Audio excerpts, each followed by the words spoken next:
எல்லாருக்கும் வணக்கங்க. ஊர்லேருந்து ஒரு வருஷத்துக்கு தேவையான உளுந்து, தட்டைப்பயிறு எல்லாமே சுத்தம் பண்ணி ராகிக்கல்ல உடச்சி எடுத்துகிட்டு வந்திருந்தேன். உளுந்து தட்டைப்பயிரெல்லாம் எந்த மாதிரி ப்ராசஸ் பண்ணி க்ளீன் பண்ணி நாம் இந்த கல்லில் நெரிக்கணும்னு சொல்லிவிட்டு நான் உங்களுக்கு தனியாக ஒரு லாங் வீடியோவில் ஷேர் பண்ணுறேங்க. இது பார்த்திங்கன்னா ராகிக்கல்லுன்னு சொல்லுவோம். ஒவ்வொரு ஊரில் இதை ஒவ்வொரு பேரில் சொல்லுவாங்க.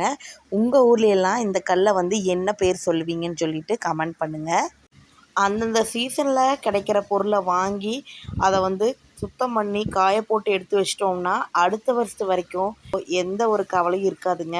இந்த வருஷம் பச்சைப்பயிறு எங்கேயும் எனக்கு கிடைக்கல. அதனால உளுந்தும் தட்டைப்பயிறு மட்டும் வாங்கி சுத்தம் பண்ணி எடுத்துகிட்டு வந்திருந்தேன்.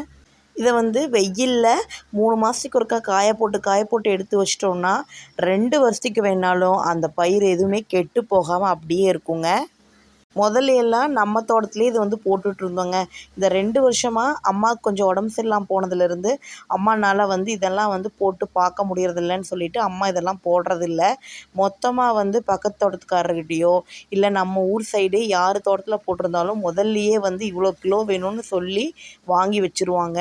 வாங்கி வச்சு மொத்தமாக க்ளீன் பண்ணி எனக்கு கொடுத்துட்டு அம்மாவும் வச்சுக்குவாங்க. நாம் இப்படி தோட்டத்துக்காரர்கிட்ட வாங்கும்போது நமக்கு விலையும் கம்மியாக கிடைக்கும்.